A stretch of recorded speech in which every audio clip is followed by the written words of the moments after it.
It's December 4th. I almost said November 4th. It's December 4th. Okay, I literally had to resist the urge to smash my keyboard into the wall over this. So, Novella November on Tumblr made a post, and I haven't even finished reading the whole thing because, well, okay, spoilers if you're going to be watching the book, me live reading the Murderbot Diaries, if you've never actually read them yourself. Spoilers for the sixth book in the series, if you're gonna do that. Let me move the phone over here. You're just gonna look at the blurry table. I'll rotate it. See that going in and out of focus. Okay. Anyways, Novella November just made this post. Quote, why do you talk about racism in a book series you've actually read instead of a book series you've never heard of that I think you should critique instead? Mocking an ask that I got that they saw where somebody was like, oh, why are you criticizing Martha Wells books? You should be criticizing some random Mormon book thing. And it's like, I've never heard of that author. You've clearly read that weird Mormon book. Why aren't you criticizing it? Like, it's one thing to say, hey, have you read this book? What are your thoughts on it? No, they literally trying to get me to stop criticizing Martha Wells, and just because they don't want me to criticize Martha Wells. And they're not subtle about it either. But anyways, Novella November's just, again, responding to this idea, because this shit happens over and over again. People just keep saying this exact thing. They'll be like, oh, well, there's bigger fish to fry. No, okay, I'll just read the fucking post and I'll stop paraphrasing. Okay, reading now. For the exact reason of I've already read this series and the fandom is completely and utterly filled with racists who defend the works to the extreme, and the author is currently profiting off of having these exact same racist books adapted by planned obsolescence incarnate, aka Apple. Did you know in 2021, the sixth Murderbot book's entire central plot revolved around the literal concept that if a country lets in refugees from a marginalized group, they're spelling their own doom, because those refugees are actually just pretending to be harmless in order to earn people's trust, and then they'll go on a murderous rampage? Yep, that's the plot of Fugitive Telemetry. That's the moral there. That preservation should not take in robots who are freeing slavery because it's, 1, absolutely ridiculous for slaves to run away from their owners. So cliche and stupid. Don't you know slaves love being enslaved? And 2, actually, that escaped slave is just a sleeper agent just waiting to wake up, murder a bunch of innocent people, and do corporate espionage for the country they claim to be freeing from. And then there's a quote directly from the book. I had run a quick check of, again, spoilers for if you haven't actually read these books. I don't know why you're watching this. I had run a quick check of Ballin's records on the way here. It had been on preservation station for 43.7 local planetary years, and its original guardian had been the Port Authority supervisor at that time, who had taken it on when Ballin jumped ship from a corporate cargo transport and asked for refuge. It had been the first and only bot to do that, which, you know, should have told the humans something. I want to strangle Martha Wells. I'm continuing to read the fucking thing. Alright. Then Novella November continues sarcastically.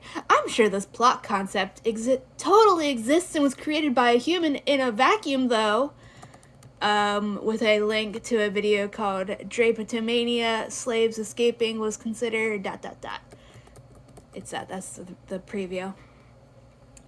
And this doesn't even get into the whole dangerous, scary sleeper agents concept being Cold War propaganda and being so prevalent because of the Red Scare and McCarthyism, and how the same rhetoric is being used to demonize refugees and immigrants to the United States, to the point that the president is out and proud referring to human beings as animals. Like, you can't write these things in a vacuum and pretend the story is not political and has no deeper meaning, and it's just, ha-ha, funny snarky robots. Escaped slaves seeking refugee status are secretly corporate spies doing espionage for evil countries is not a progressive storyline to regurgitate uncritically. Even more so when the day is saved by the happy slaves of preservation banding together to stand round glaring and being the good slaves until the plot abruptly ends with no meaningful resolution because the enemy just shuts themselves down. And no, we still don't know what that means for a robot to shut down in this universe. It's either death or sleep or a coma. There's no rhyme or reason. And this is the sentence that made me not read the post even further because I have to scream over the sentence. At some point during the fight, Balin had dropped its wall and its designation as a combat bot was now open on the feed. I did read the rest of this paragraph, so I'll read the rest of this paragraph, but that sentence there is killing me. To the other bots, it looked like one moment Balin was there, and the next its body was occupied by the combat bot. They thought the combat bot had killed Balin. I wasn't sure they were wrong. Let me just scroll down to my fucking reblog because I have to.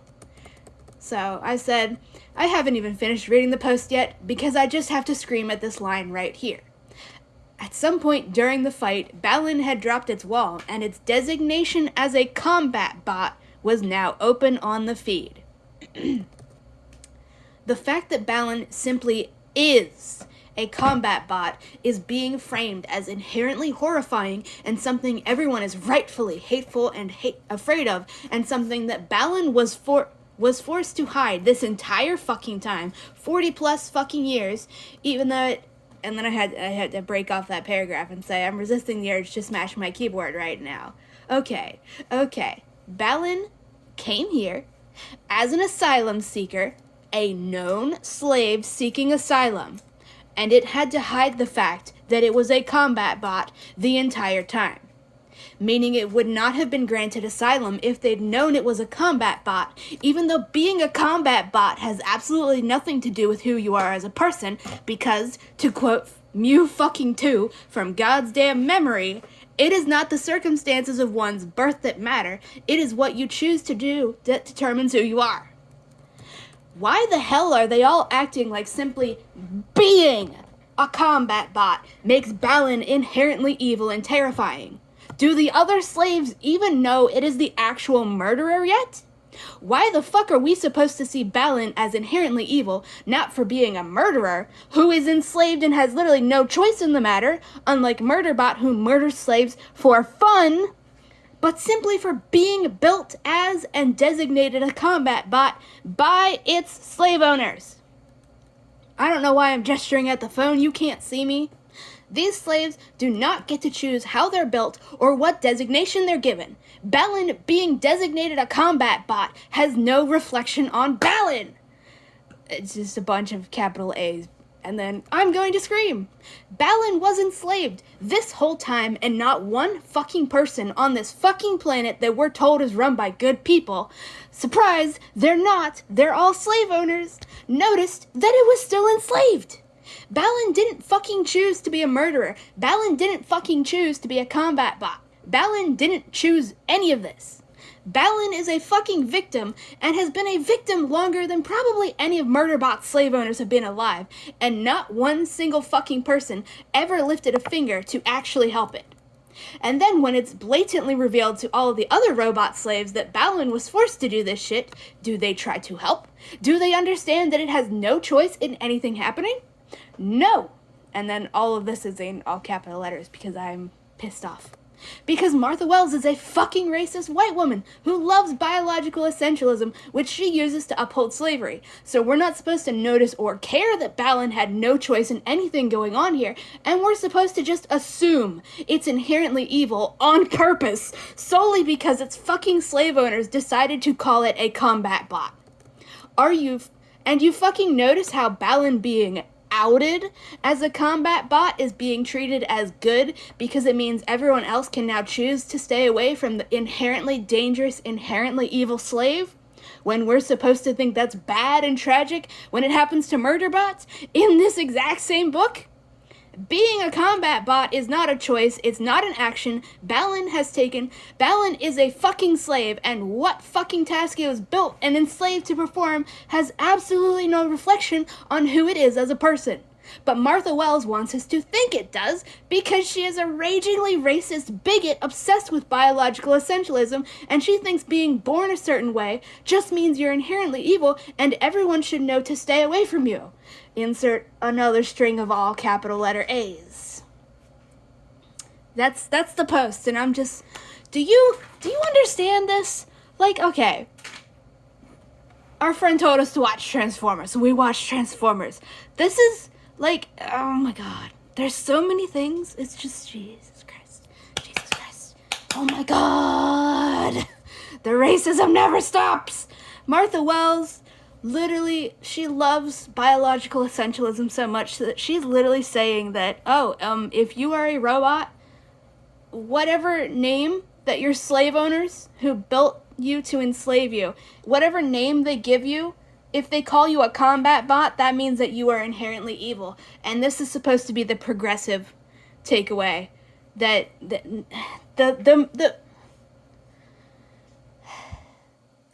theme, the message here is that how you are born is set in stone. And some people are just born evil, even when they are literally enslaved and have no choice in the matter. I can't stress this enough. Balin had no choice but to murder that one singular fucking person. Murderbot has murdered how many goddamn people? This is book 6. I'm not even at the 50% of the way through book 2 of actively counting this shit. I don't know how many people Murderbot has willingly chosen to murder and gone out of its way to murder, even when doing so actively puts its fucking beloved slave owners at risk, which should be impossible thanks to that fundamental core programming, but Martha Wells doesn't even give a shit about continuity for her own fucking slavery rules.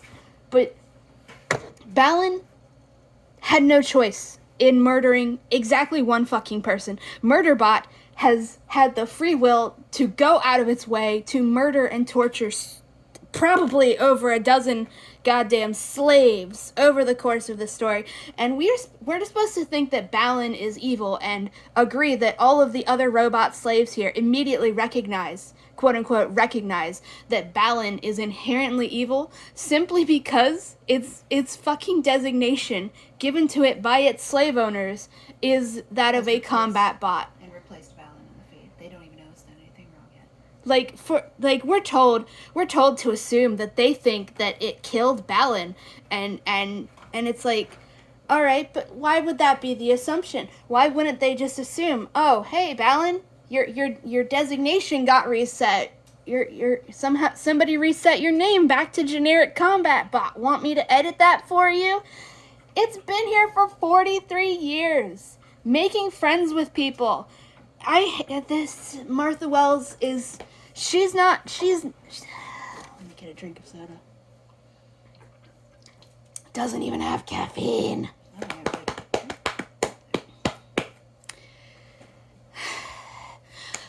The Pokemon movie! 2000! The name 2000's in the name! 25 years ago! Mewtwo! Telling children! This is a basic fucking concept for children! The fucking clones that Mewtwo made weren't inherently evil or violent. They were being forced to do it by Mewtwo! They didn't have to be that way. That was literally the entire fucking moral.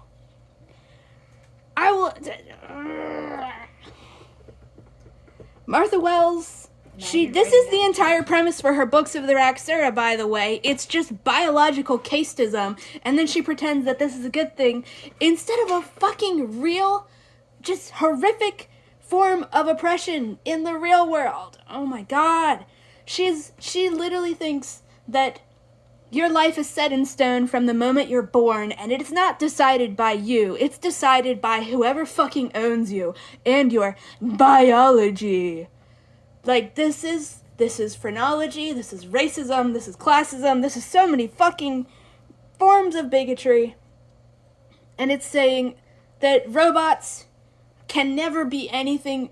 Robots who are explicitly sentient beings. People. We're talking about people who are explicitly enslaved. And Martha Wells is telling us that any robot who was designated as a fucking combat bot or anything else scary sounding like that is inherently fucking evil, and everybody should be afraid of them and want them dead, even though that's not a thing they have a fucking choice in. I hate Within Temptation now for doubling down on defending and using generative AI, and for just making so many of their new music videos before that filled with flashing lights, and making their fucking icon a strobing GIF, which I didn't know you could do. But like, this is a basic fucking concept. Somebody enslaved from birth and told that the only thing they can do is be a fucking weapon and harm people. And then escaping that shit and learning that they can do other things and that they don't have to be the thing that everybody told them they were literally just destined to be. The Hand of Sorrow. There's so many fucking stories about this. Even fucking Murtagh from the fucking Inheritance Cycle that I vaguely remember because I haven't read those books since I was a kid. He was fucking enslaved using his true name, which is a magical fucking thing. The evil fucking emperor dude literally stole his soul and forced him to do evil shit. And you know how he eventually figured out to escape? I don't remember if it was in that book or if it was just planned. But in order to escape that shit, he literally has to grow and change as a person to the point that his true name entirely changes. Because he's literally not the same person. Exactly. That's beautiful. Exactly. That's you can hear me in the donkey voice saying, I like that. That's beautiful. Literally. That's some beautiful fucking literature right there. That's I read those as a book. I read those as a child. That's how he's. I don't know if he genuinely did manage to escape in that, but that's how he is going to escape eventually, by literally changing and growing as a person until he is literally no longer the person he was when he was forced to do these things, and that's how he escapes, by becoming a different person through character development and growth. And the fact that your goddamn destiny is not written in stone. You might have a true name, but it can change. Ugh, this shit, the shit that Martha Wells is fucking in love with, it goes against every fucking principle of anybody who is actually even remotely progressive in any fucking way. They're so fucking, oh my god, it's just evil. It's defeatist. It's literally saying, at the end of the day, to sum this shit up, at the end of the day, this is explicitly saying for the Murderbot Diaries, don't bother freeing any slave who isn't already a cutesy, adorable little helpless thing that we're gonna infantilize, like Mickey, which is what she was fucking doing. Mickey was also a goddamn slave, but we're supposed to pretend it wasn't because, its slave owners are quote-unquote nice. So that means it's somehow not a slave, even though it's blatantly infantilized by both its owners and Murderbot and Martha Wells herself. What was I saying? Oh, yeah. The moral of this fucking thing is that you shouldn't give a single goddamn fuck about any robot slave who wasn't literally built to be, I guess, a pet, because that's literally the words that Martha Wells used to describe Mickey. Literally, unironically describing Mickey, a person, as a pet. An enslaved person, and she unironically refers to Mickey as a pet. Not just Murderbot, Martha Wells herself. And now she's saying, yeah, anybody with any critical thinking skills has already been aware of the fact that she fucking hates the goddamn slaves in her own fucking book, including the robots that she literally invented. She hates them. Anybody with actual critical thinking skills recognizes this. And now she's just saying, yeah, and again, with the whole double standards that never stop. Martha Wells hates other people. We're supposed to think it's bad when Murderbot is outed as being designated a sec unit, but we're supposed to agree that it's good and justified for Balin to be outed as a combat bot. Because in Murderbot's case, well, that's just mean and discriminatory. It didn't do anything wrong. But for Balin, who is actively still enslaved on a level that Murderbot is not, who literally had no fucking choice in the matter, well, when Balin is discriminated against, that's just logically correct, because look at it. It's a combat bot. That makes it inherently evil. I hate this shit. Martha Wells, there's a word I'm looking for. I can't think of what it is. Let me drink out of my crushed soda can. I'm trying to think of what the fucking word is. What's the sentence? Some kind of adjective / verb. I don't know. Starts with an A or an H. That's not a sentence. I know. I'm aware of that. I can't think of the sentence. She's obviously a fucking, literally just a conservative, queer baiting, diversity baiting, and pretending to be anti-capitalist, but like, Jesus Christ. She's so fucking racist. Did I mention again, I'm never letting anybody ever forget this. She's not allowed to pretend this didn't happen. She's so racist, she would rather defend British colonization than simply apologize 10 years after the fact for using racist tropes in her fantasy series. Because that's just how racist she is. Alright, goodbye. I hate this shit so much. Writing this in 2021 when Trump was in office, a year after Trump was reelected. Also, this entire story is literally just blatant anti-immigration propaganda. Literally, Balin is I will just link to the fucking post and you can read it. Bye-bye.